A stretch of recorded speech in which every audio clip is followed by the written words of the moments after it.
There's a really awesome section of old US 30S that's super easy to explore. You don't have to drive 40 miles through a remote desert, and you don't have to risk being stranded somewhere without cell phone service just to check it out. In fact, it's easily accessible from Interstate 84, and it's less than 2 miles long. So you can see the whole thing and add only about 15 minutes of extra time to your trip. As an extra bonus, this section was once part of the Lincoln Highway, and it runs parallel to the original Transcontinental Railroad. So come along as I check out this old road, Old US Highway 30S at Taggart, Utah.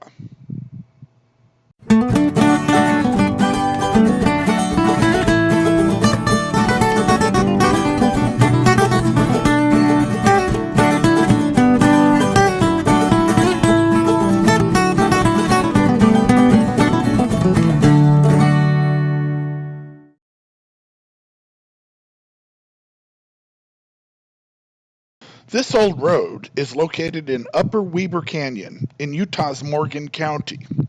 The Weber River, Interstate 84, and the Union Pacific Railroad all vie for space in this narrow canyon, and there isn't always room for all of them.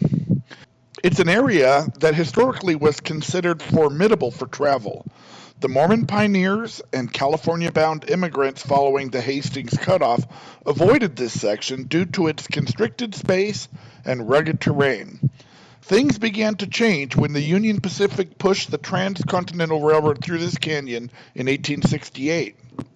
By the turn of the 20th century, a road had been built here, and then the promoters of the Lincoln Highway opted to route their new highway for Weber Canyon. Well, sort of.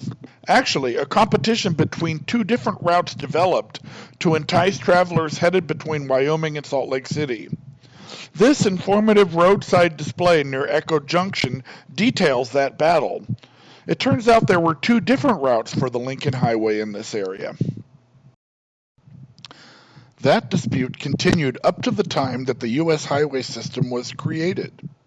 This draft document of proposed routes for the system was created by the Bureau of Public Roads in 1925, and it depicts an intention to route US 30 to Salt Lake City by way of Park City and leave this canyon without a U.S. highway at all.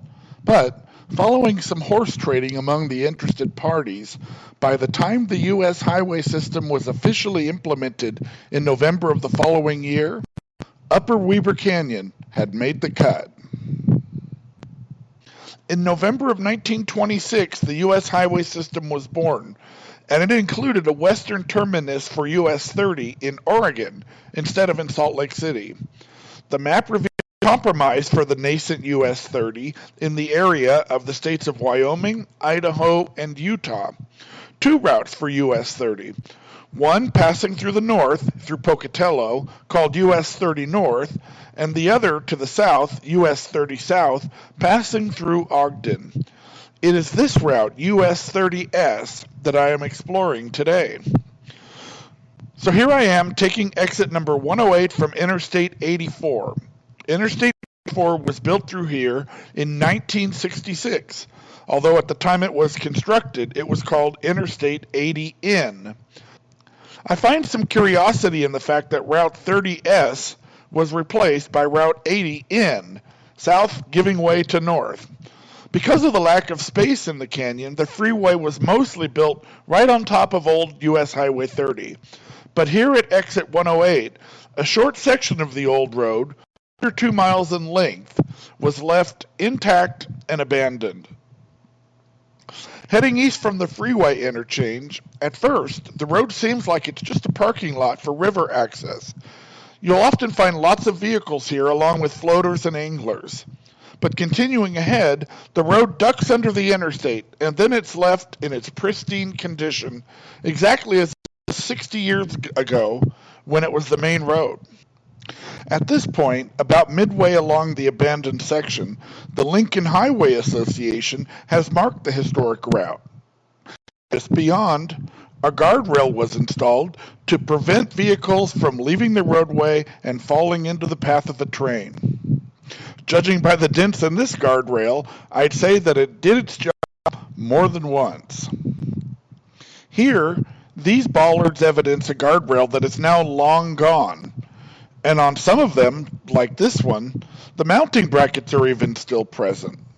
It appears that the brackets served as shock attenuators too. Close to the end of the road is this old railway underpass. Now, if you've seen some of my other videos, you may be aware that I have a fondness for old bridges like this one.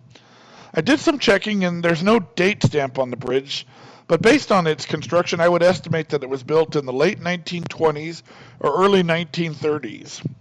Although the road underneath is rarely used anymore, the train tracks on top are extremely active. And if you stop to check out this road, I'd say the chances are good that a long Union Pacific transcontinental train will roar through while you're there. Finally, this section of road passes under the freeway and comes to an end. I find this viaduct very interesting because it exhibits the difficulty that was overcome in order to squeeze the freeway through here. Without enough room for railroad and freeway, the engineers had to place the freeway directly over the river. This is not just a bridge crossing the river. Instead, the freeway is running in the same direction as the flow of the water. Until I discovered this road, I had driven over this freeway hundreds of times without ever realizing just how marvelous the engineering really was. If my work has inspired you to seek out this old road, or perhaps others like it, please click the thumbs up and give the video a like so that YouTube will share it with others too. If you enjoy the content on this channel, I'd be honored to have you as a subscriber. Finally, if you have any questions or feedback, or even a correction, please note it in the comments below. Your feedback helps me to improve and do better. Thank you for watching.